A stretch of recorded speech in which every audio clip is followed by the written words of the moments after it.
Hello, YouTube vintage stereo collectors and restorers. I've got this Royal FM tuner. It's a mono tuner tube, model FM 100B. Doing some cleaning on it. I previous video tested it and it worked. You know, the faceplate was really grungy. I think it was in a smoking home, but it's cleaned up very nicely. I'm going to give you a little secret on these.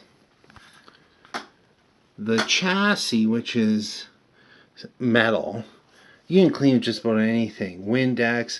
I actually use like Lysol wipes on them, and sometimes you get oxidation. That yellow oxidation isn't very good for you. As far as the faceplate goes, my secret is actually baby wipes. You get the unscented ones, and they're very strong, and they're basically just a demineralized water.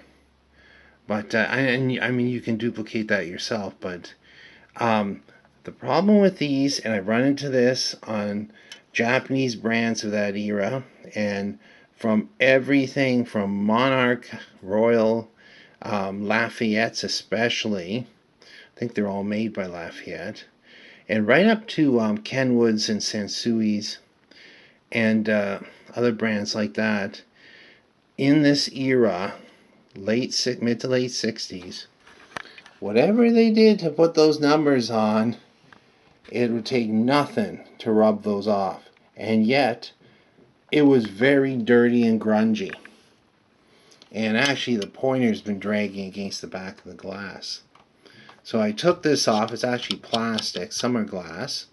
I had a Kenwood like this, a Trio early tuner, and I was just using Windex, to clean it like I had so many times, and I just did a light sprinkling on the back where the lettering was, and in one wipe the letters came off. And she's like, uh-oh, it took quite a while to find another tuner. Actually, what I had to do was find a similar model with the same size glass.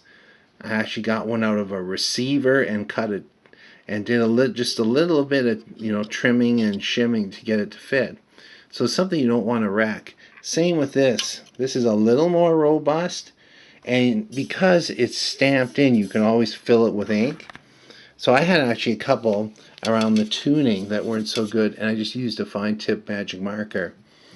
The other thing with cleaning, tubes. These tubes are really grungy. The heat pulls whatever particles are in the air up against the tubes and bonds it. And these came up clean. This white NAC lettering, and just like other brands, one wipe and it's gone. How did I do it? Well, I wiped the top with a baby wipe and just very gently just touched it. Just like this. Just doot, doot, doot, doot, doot, doot, doot.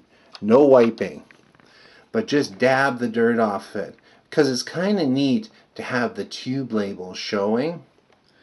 And so that's cleaned up nice. It's going to look pretty good. The wood sleeve, I painted it, and I used some brown actually patio furniture paint, which is good because it's lacquer, and that's what was on there originally.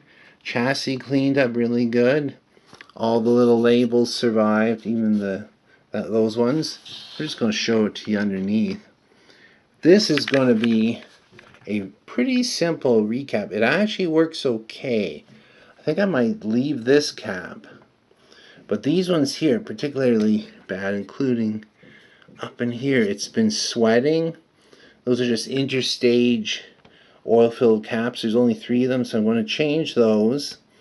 Check the voltages. There's not that much to check on these. Oh, and one thing, when you take the faceplate off, the tuning knob is under spring pressure. Don't let it fall back in the unit. Just kind of make sure it doesn't go anywhere, because you don't want to restring the tuner. That's about it on this one. Same with the Heath kit. I'm going to do it. Still waiting for some parts on that one, unfortunately. Just I had the type of caps I had to use to fit under that very tight chassis. I had a special order. This I'm going to just use some caps I bought for guitar amps and stuff. There's 347 microfarads in here, so I'm gonna make sure it's okay by testing it. But if it works good now, you kind of hate to change it. But anyway, just a few cleaning tips. I won't make this one too long. Thanks for watching and listening.